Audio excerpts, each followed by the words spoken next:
I should have seen it coming. The champagne glass trembled in my hand as I stood frozen in the doorway of my own bedroom.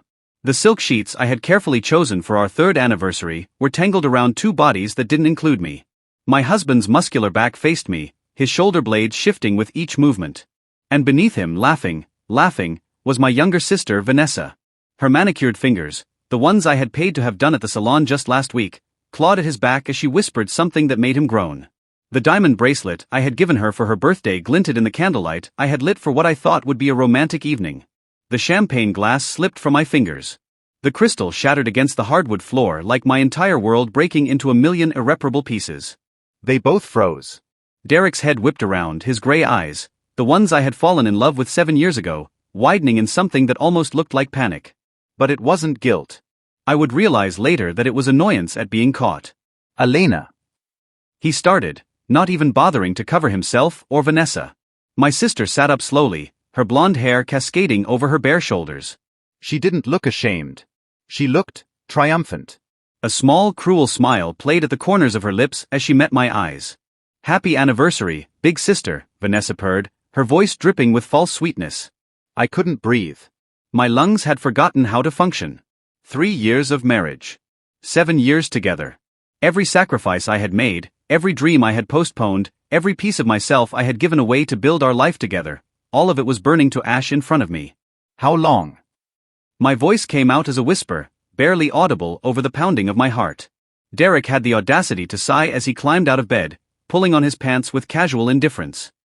Does it matter? How long?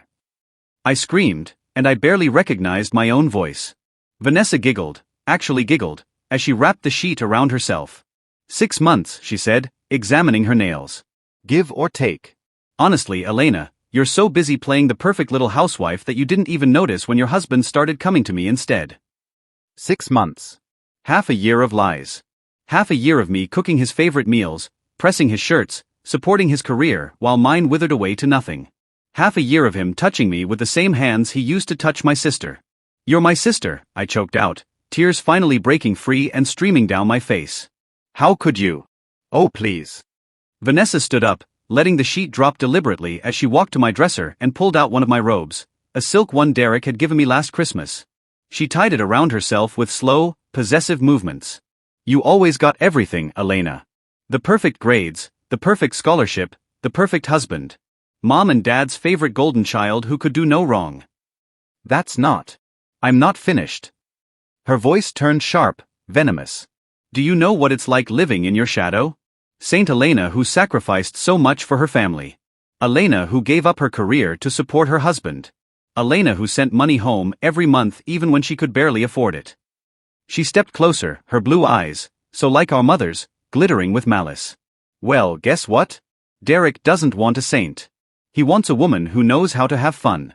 A woman who doesn't bore him to death with talk about grocery budgets and retirement plans. Each word was a knife, carefully aimed at every insecurity I had ever buried deep inside myself. Derek was putting on his shirt now, buttoning it with steady fingers. Elena, look. This doesn't have to be messy. Vanessa and we're in love. We have been for a while now. You're a good person, and you deserve someone who appreciates that. But I need more. More. I laughed, and it sounded hysterical even to my own ears. I gave you everything. I dropped out of my MBA program so you could finish yours. I worked 2 jobs to pay for your startup costs. And I'm grateful, he interrupted, his tone suggesting he was anything but. But gratitude isn't love, Elena. What Vanessa and I have, it's passion. It's real. You and me? We're just comfortable. And I don't want comfortable anymore. The room spun. I grabbed the doorframe to steady myself. I want a divorce, Derek continued, his voice matter of fact, as if he were discussing the weather. I've already spoken to a lawyer. You'll get the apartment in Queens, it's under your name anyway. I'll keep the business and the house in the Hamptons since I'm the one who built them. We built them, I corrected, my voice shaking. Every single investor meeting, every late night, every sacrifice. You were supportive, he acknowledged with a condescending smile. And I'll make sure that's noted. But the business is mine, Elena. The contracts, the patents, the partnerships, they're all in my name. You were just there. Just there. 3 years of my life reduced to 2 words. Vanessa moved to Derek's side, sliding her arm possessively around his waist. Don't be difficult about this, Elena. Derek's being generous. Most women in your position would get nothing. My position. The discarded wife. The fool who loved too much and suspected too little. Mom and Dad know, I said quietly, searching Vanessa's face for any hint of shame. Don't they? The way her expression shifted, just for a moment, told me everything. They understand, Vanessa said carefully. Mom said that these things happen. That sometimes love fades and... They're okay with this? My voice cracked. They know you're sleeping with my husband and they're okay with it? Vanessa shrugged, the gesture so casual it made me want to scream. Dad said that Derek is a good man with a bright future. That if he's chosen me, then maybe I'm the one he was meant to be with all along. Mom agreed. She said you'd understand eventually. That you're mature enough to handle this like an adult. The betrayal cut deeper than anything else. My parents, the people who had raised me, who had told me they were proud of me, who had accepted every check I sent without question, had chosen Derek and Vanessa over me. Get out, Derek said suddenly. This is going to be my house soon, and I don't want you here making a scene. Pack whatever you need tonight and come back for the rest later. I stared at him, this stranger wearing my husband's face. This is my home. Not anymore. His jaw set in that stubborn way I used to find attractive. Be reasonable, Elena. Don't make me call the police. Something inside me shattered completely in that moment. Not my heart, that was already broken. No, this was different. This was the death of the woman who had believed in fairy tales and happy endings. The woman who had thought that love and loyalty mattered. Fine, I heard myself say, my voice eerily calm. I'll go. I turned and walked to the closet, my movements mechanical. I pulled out a suitcase and began throwing clothes into it, not the designer pieces Derek had bought me to wear to business functions, but my old comfortable things. A pair of jeans. Some t-shirts. My worn sneakers. Behind me, I could hear them whispering. Probably relief that I wasn't fighting harder. That I was making this easy for them. I grabbed my laptop, my phone charger, and the small wooden box from my nightstand, the one that held the few pieces of jewelry my grandmother had left me before she died. Everything else in this apartment, in this life, could burn for all I cared. At the door, I paused and turned back. They were sitting on the bed together now, Vanessa curled against Derek's side like she belonged there. I hope you're happy, I said softly. Both of you. I hope this is everything you dreamed it would be. Vanessa smirked. Oh, it will be. And Derek. I met his eyes one last time. That business you built? The one you say is all yours? You might want to check the fine print on those early investment contracts. The ones I handled while you were too busy working late. His brow furrowed. What are you talking about? I smiled, and it felt like shards of glass in my cheeks. Nothing. Forget I said anything. I was just there, remember? I spent that night in a motel on the outskirts of Queens, the kind with flickering neon signs and stains on the carpet that I tried not to think about. I sat on the edge of the bed, staring at the wall, too numb to cry anymore. My phone buzzed constantly. Text messages from Vanessa telling me I was being dramatic. Calls from my mother saying I needed to think about the family and not make trouble. An email from Derek's lawyer with divorce papers already drawn up. I turned off my phone. The next morning, I woke up to banging on the door. For a moment, I thought it might be Derek, coming to apologize, to tell me it had all been a horrible mistake. It wasn't. Elena Martinez? A man in a rumpled suit stood in the hallway, holding an envelope. Yes. You've been served. He thrust the papers into my hands. Have a nice day. Divorce papers. Credit card cancellation notices. An eviction warning for the Queen's apartment. Apparently Derek had already started legal proceedings to claim it despite his promises last night. I sat on the motel bed and read through everything with growing disbelief. He was taking it all. The apartment, the summer house, even my car, which was apparently registered in his name despite me making most of the payments. And there, buried in the legalese, was the final knife. Derek was claiming that I had contributed nothing of value to the marriage, and therefore deserved no portion of his business or assets. Nothing of value. The woman who had given up her dreams so he could achieve his. The woman who had worked herself to exhaustion so he could attend conferences and networking events. The woman who had believed in him when no one else did. Nothing of value. I should have crumbled. I should have curled up in that motel room and let the darkness swallow me whole. Instead, something cold and hard crystallized in my chest. I thought about the investment contracts I had mentioned to Derek. The ones I had carefully filed away in a storage unit he didn't know about. Insurance, I had called it at the time, though I never imagined I'd need it. The ones that showed how the first $200,000 of startup capital had come from my grandmother's inheritance. Money I had invested in Derek's dream because I had believed in us. Money that made me a silent partner, whether he wanted to acknowledge it or not. I thought about my MBA program, the one I had left with only one semester remaining. The connections I had made there, the professors who had called me gifted, the job offers I had turned down. I thought about the woman I used to be before I had shaped myself into whatever Derek needed me to be. And I made a decision. 5 days later. The storage unit smelled like dust and forgotten dreams. I pulled the chain for the overhead light and began searching through boxes I hadn't opened in 3 years. There. A banker's box labeled Business Docs, 2020. Inside were copies of everything. The initial. Investment agreements. Emails where Derek had promised me partnership once the company took off. Text messages where he had called me his secret weapon and his brilliant wife who made it all possible. Evidence. Mountains of it. I photographed everything with my phone, backed it up to 3 different cloud services, and sent copies to an email address I created just for this purpose. Then I made a phone call to a number I had saved years ago and never thought I'd use. Whitmore and Associates, how may I direct your call? I need to speak with Marcus Whitmore, I said, my voice steady. Tell him Elena Martinez is calling. He'll remember me. Marcus Whitmore had been my corporate law professor in business school. He'd also been the one who had tried to convince me not to drop out, who had told me I had the potential to be one of the best lawyers he'd ever taught. The one who had said his door was always open if I ever changed my mind. Elena. His voice came through the line, warm with surprise. Is that really you? Hi, Professor. I need a lawyer. A really good one. What's going on? I told him everything. The affair, the divorce papers, the claims that I had contributed nothing. And then I told him about the investment contracts, the evidence I had gathered, and the silent partnership he didn't know existed. Marcus was quiet for a long moment. When he spoke again, his voice had changed, sharper, more focused. This was Marcus Whitmore the shark, not Marcus Whitmore the kindly professor. Elena, if what you're telling me is accurate, your husband doesn't just owe you a divorce settlement. He owes you half of everything. Possibly more, depending on how the initial agreements were structured. Can you help me? Can I help you? He laughed, and there was something fierce in it. Elena, I'm going to destroy him. But first, I need you to do something for me. Anything. I need you to disappear.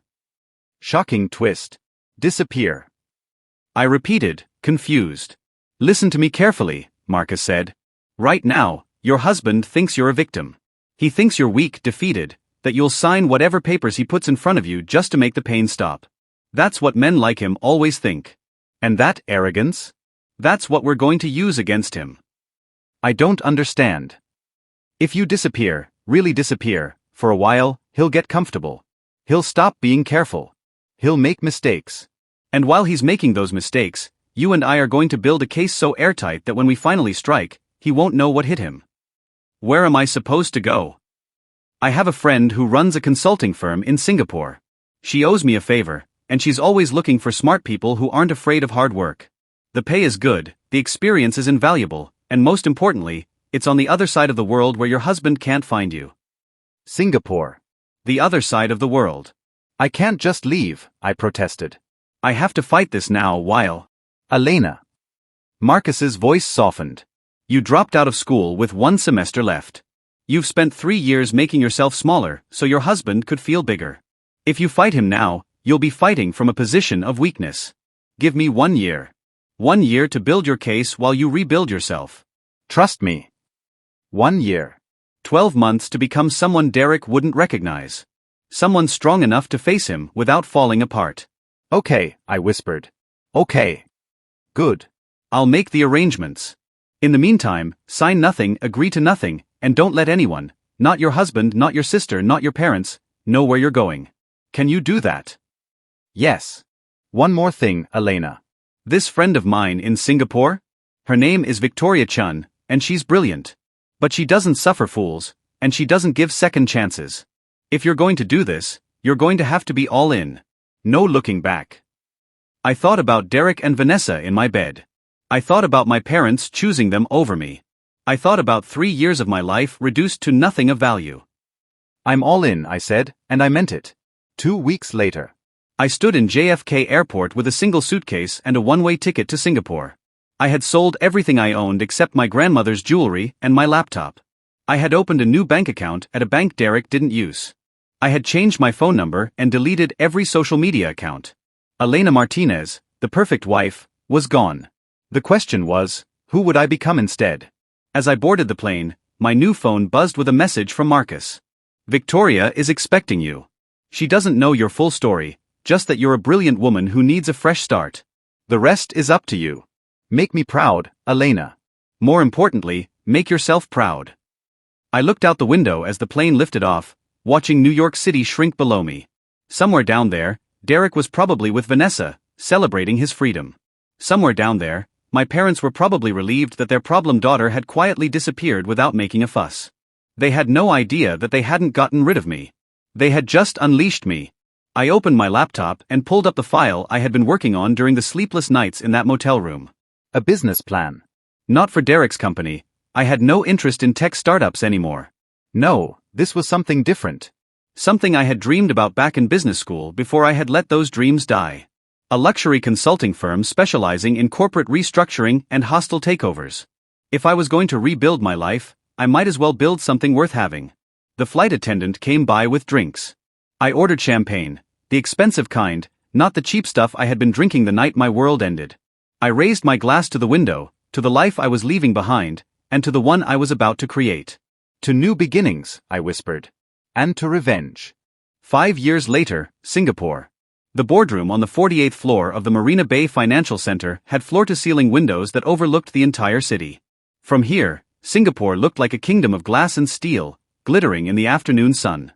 I stood at the head of the table, my Louboutin heels clicking against the marble floor as I reviewed the presentation one final time.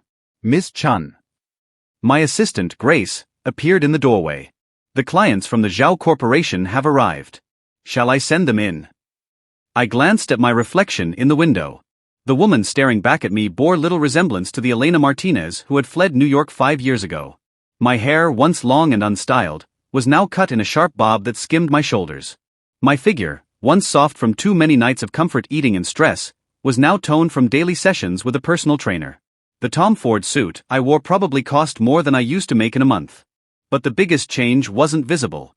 It was in my eyes. Cold, calculating, and utterly fearless. Send them in, I said, my voice smooth and confident. The doors opened and 3 men in expensive suits walked in, led by Thomas Zhao himself, CEO of one of Singapore's largest shipping conglomerates and a man who had a reputation for eating consultants alive. Mr. Zhao, I greeted him with a smile that didn't reach my eyes. Thank you for coming. Please sit. He studied me with the kind of look that used to make the old Elena want to disappear. Now, I held his gaze until he looked away first. I'll be honest, Ms. Chun, he said as he took his seat. When Victoria recommended you, I was skeptical. You're young, you're a woman. I finished for him, my tone pleasant but sharp. Yes, I've heard it before.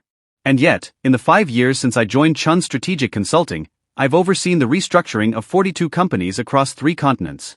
38 of them increased their valuations by at least 30% within 18 months. The other 4 were sold at premium prices to competitors who didn't see their own obsolescence coming. I clicked a button on the remote in my hand, and the screen behind me lit up with graphics, charts, and projections. Your company, Mr. Zhao, is hemorrhaging money. Your logistics division is operating at 60% efficiency, your labor costs are 30% higher than industry standard, and 3 of your major contracts are up for renewal in the next 6 months. Your competitors know you're vulnerable. In fact, I have it on good authority that Meridian Shipping is preparing a hostile takeover bid as we speak. The color drained from Zhao's face. How did you? It's my business to know. I leaned forward, placing my hands on the table. The question isn't whether you need help, Mr. Zhao. It's whether you're ready to let me provide it. Because I don't work with clients who waste my time pretending they're not drowning. For a long moment, the room was silent except for the hum of the air conditioning. Then Thomas Zhao smiled. A real smile this time, not the condescending one from before. Victoria said you were good. She didn't mention you were terrifying. I'm only terrifying if you're on the wrong side of the table. I returned to my seat.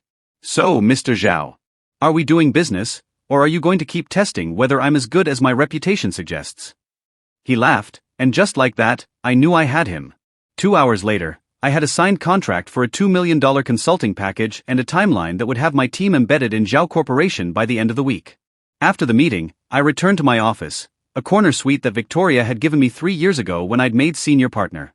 At 29, I was the youngest senior partner in the firm's history. Some people whispered that it was because Victoria favored me. They weren't entirely wrong. But I had also earned every promotion through 60-hour weeks, flawless execution, and results that spoke for themselves. Grace followed me in with her tablet. You have 3 more meetings this afternoon, a conference call with the London office at 7, and Victoria wants to see you at 5:30. Cancel the 7 o'clock, I said, settling behind my desk. Reschedule it for tomorrow morning my time. What does Victoria want? She didn't say, but she seemed excited. Grace paused.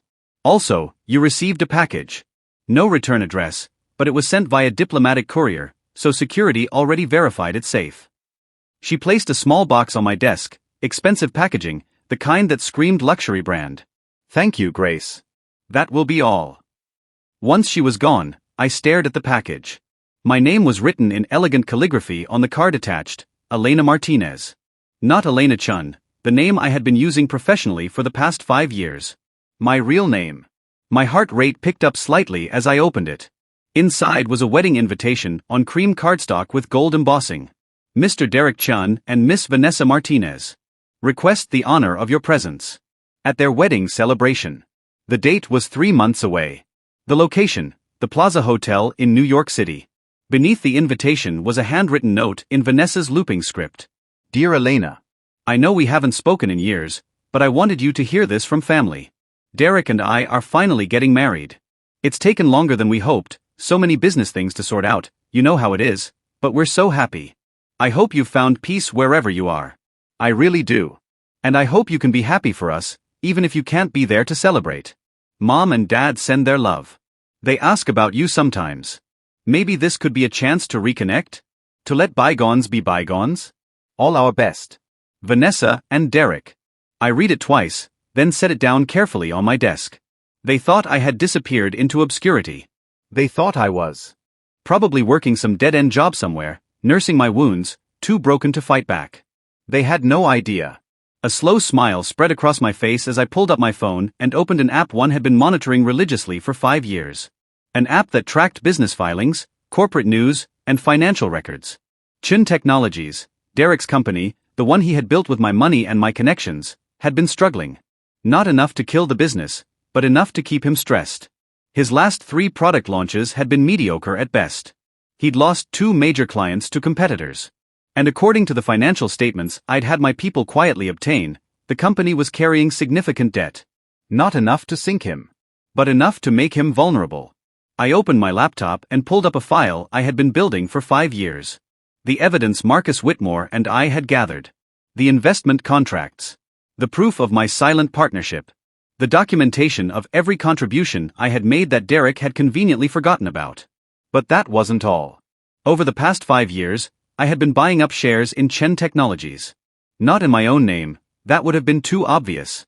But through shell corporations, through trusted intermediaries, through a network of investments so complex that even Derek's lawyers wouldn't be able to trace them back to me. I now owned 32% of his company. He owned 35%. The rest was divided among minor investors and his original venture capital backers. I opened a new email to Marcus Whitmore, who had been patiently building my case for 5 years while I built my empire. Marcus. It's time. I'm coming home. Let's destroy him. His response came back within minutes. I've been waiting for this day. The case is ready. The evidence is ironclad. And Elena? I managed to track down something interesting about those original VC backers who funded Chen Technologies. Turns out, 3 of them aren't very happy with Derek's recent performance. They've been looking for an excuse to vote for new leadership. I'll start making calls. Come home soon. M. I leaned back in my chair, my mind already racing through strategies and timelines. A knock on my door interrupted my thoughts. Come in, I called. Victoria Chun walked in. Elegant as always in a Chanel suit, her silver hair perfectly styled. At 62, she was still the most formidable woman I had ever met. "Grace said you wanted to see me?" I asked. Victoria settled into the chair across from my desk, studying me with those sharp black eyes that missed nothing. "You got the invitation." It wasn't a question. Somehow, she knew. "How did you?" "I've known about your situation since the day Marcus Whitmore called me 5 years ago," Victoria said calmly. "Did you really think I'd take on assistance as a favor without doing my homework? I knew everything, Elena. The cheating husband, the backstabbing sister, the spineless parents. All of it." I stared at her, speechless for perhaps the first time since I'd arrived in Singapore. "Then why did you help me?" I finally managed to ask. Victoria's smile was razor-sharp. "Because I saw something in you that you didn't see in yourself yet." Potential. Rage. Intelligence. "The same things I saw in myself 40 years ago when my husband tried to steal my family's company out from under me." She leaned forward. "Men like your Derek think that women are disposable. They think we're so blinded by love that we won't see them for the parasites they are until it's too late. And sometimes they're right. But sometimes, they underestimate us. And that's when we strike." "What happened to your husband?" I asked quietly. "I destroyed him," Victoria said simply. "Took back my company, bought out his shares for pennies on the dollar, and watched him crawl to his mistress for support when he realized he had nothing left. Last I heard, he was managing a car dealership in Jakarta." Her eyes glittered. "I sent him a Christmas card every year for 10 years, just to remind him that I was still here. Still thriving. Still winning." I couldn't help but laugh. "So," Victoria continued, "the question is, what are you going to do about your invitation?" "I'm going to accept it," I said, the plan already forming in my mind. "I'm going to go to that wedding. But not as the broken woman they think I am." No. "No." I smiled, and it felt dangerous. "I'm going as the woman who's about to take everything they have." 3 months later, New York City. The private jet touched down at Teterboro Airport on a crisp October evening. As I descended the stairs, a black Mercedes was waiting for me on the tarmac. Marcus Whitmore stood beside it, looking exactly the same as he had 5 years ago, gray hair, sharp suit, the smile of a man who loved his job a little too much. "Elena Martinez," he said as I approached. "Or should I say, Ms. Elena Chun, senior partner at Chun Strategic Consulting and one of the most sought-after corporate strategists in Asia." Marcus. I hugged him, genuinely happy to see him. "Thank you for everything. Thank me after we win." He opened the car door for me. "I have updates. Good ones." Once we were settled in the car and heading toward Manhattan, Marcus pulled out his tablet. "First, the divorce you never finalized. Derek's lawyers assumed you had given up when you disappeared, so they filed for divorce by publication. It was granted in absentia 2 years ago." "Good," I said. "That makes things simpler. Second, those VC backers I mentioned? They're definitely unhappy. Derek's last quarterly report was abysmal. He's burning through cash on a new product line that's going nowhere, and his chief technology officer just quit to join a competitor. They've agreed to meet with you." "When?" "Tomorrow. 2 p.m. "I've arranged it at our offices, neutral ground. They don't know who you are yet, just that a potential investor wants to discuss Chun Technology's future." I smiled. "Perfect. "And the shares? You control 32%, like you thought. With the VC backers combined 40%, if they vote with you, you'd have controlling interest. Derek would be out. What about the evidence from the original investment?" Marcus's smile turned predatory. "That's the best part. "I had our forensic accountants go through everything with a microscope. Your grandmother's investment? It wasn't just a loan or a gift. The original agreement, which Derek signed, explicitly stated that it was an equity investment with you as a silent partner entitled to 50% ownership until he could buy you out at market value. He never bought me out." "No, he didn't." "Which means, legally speaking, you already own half of Chun Technologies. You've owned it this whole time." The implications hit me like a freight train. So even without the VC backers, you could walk into court right now and demand your shares. But here's where it gets interesting. Marcus pulled up a document on his tablet. "If we play this right, we don't just take half. We take everything." "How?" "Derek committed fraud when he filed those initial investment documents with the SEC. He claimed sole ownership and failed to disclose your partnership stake. That's a felony. Securities fraud carries serious penalties, including the potential forfeiture of assets obtained through fraudulent means. I sat back, processing this. You're saying we could use the fraud charges to force him to surrender the entire company? I'm saying we could use the threat of federal prosecution to make him very cooperative. And if he's not cooperative? Marcus shrugged. Then we go nuclear. File charges, trigger an SEC investigation, and watch his whole world burn. What about Vanessa and my parents? Your sister has been living quite comfortably off Derek's money. If he goes down, so does her lifestyle. As for your parents. Marcus's expression hardened. They accepted a rather substantial loan from Derek 3 years ago. A loan that was, interestingly, never formalized with any repayment terms. I'd call it a gift, but the IRS might call it something else. You think they knew? About the affair before it started. I think they encouraged it, Marcus said bluntly. I have emails, Elena.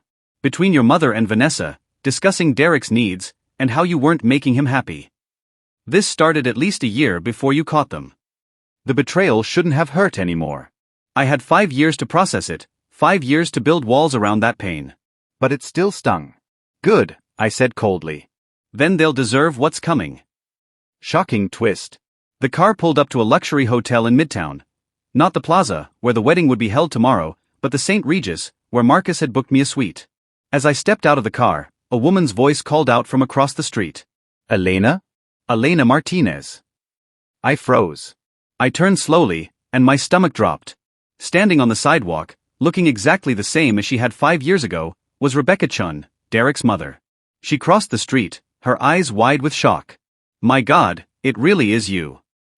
We all thought you were dead. I supplied coolly. No. Just busy. Rebecca's gaze traveled over me, taking in my designer clothes, my confident posture, the way I held myself now. You look different. I am different. I adjusted my purse strap. If you'll excuse me, Mrs. Chun, I have. Please, she interrupted, her voice cracking. Please, I need to talk to you. Just 5 minutes. I should have walked away. This woman had raised the man who destroyed me. She had probably known about the affair, maybe even approved of it. But something in her expression stopped me. 5 minutes, I said. There's a cafe across the street. We sat in a corner booth, Rebecca clutching her coffee cup like it was a lifeline. I didn't know, she said finally. About the affair. About any of it. Not until after you were gone. I find that hard to believe. Derek told us you had left him. That you were having some kind of breakdown and needed space. We believed him because... She faltered. Because he's our son. Because we wanted to believe him. And when you found out the truth? Rebecca's eyes filled with tears. I confronted him. I told him he was making the biggest mistake of his life, that you were the best thing that ever happened to him. We fought, his father and I, about whether to track you down, to try to make this right. But you didn't. We tried, she said softly. But you had vanished so completely. No social media, no phone number, no forwarding address. It was like you had ceased to exist. And Derek, he convinced us that you wanted it that way. That reaching out would only cause you more pain. I studied her face, looking for the lie. But all I saw was regret. Why are you telling me this now? I asked. Because I saw you get out of that car, and I realized, you didn't disappear because you were broken. You disappeared because you were planning. You're here for the wedding, aren't you? You're here to... To what? I challenged. Rebecca set down her coffee cup and met my eyes. To destroy him. And Elena? I don't blame you. What he did was unforgivable. What Vanessa did was worse. And if you're here to make them pay... She reached across the table and squeezed my hand. Then you have my blessing. I pulled my hand away, suspicious. Why would you say that about your own son?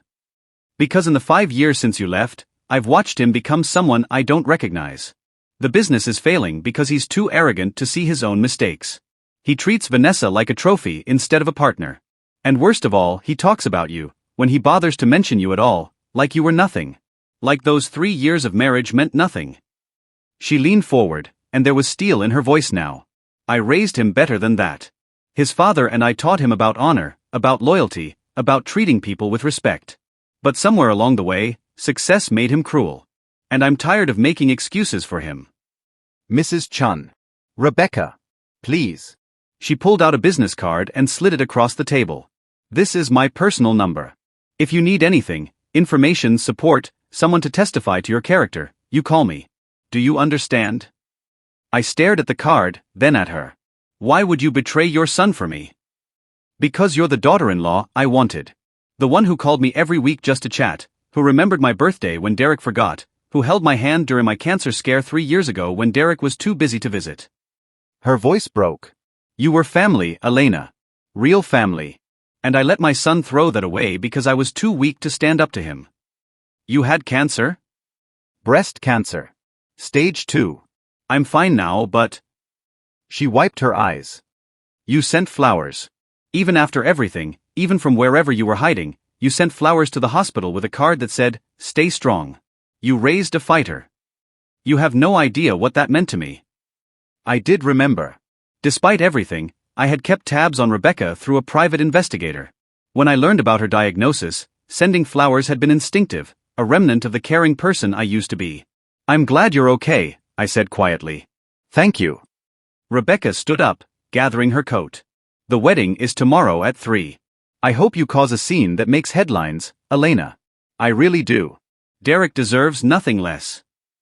She paused at the table, looking back at me one more time. For what it's worth, I'm sorry. For all of it. And I'm proud of the woman you've become. I always knew you were special. I just wish my son had been smart enough to see it. Then she was gone, leaving me alone with my thoughts and a business card that felt heavier than it should. That night in my hotel suite, I stood at the window overlooking Central Park and made 3 phone calls. The first was to Victoria in Singapore. How was the reunion? She asked, amusement in her voice. Illuminating. Marcus has everything ready. Tomorrow, I make my move. Good. Show them what happens when they underestimate an intelligent woman with time and resources. Victoria? Thank you. For everything. Thank you for making me look good. Now go be brilliant and ruthless. I'll be watching the news from here.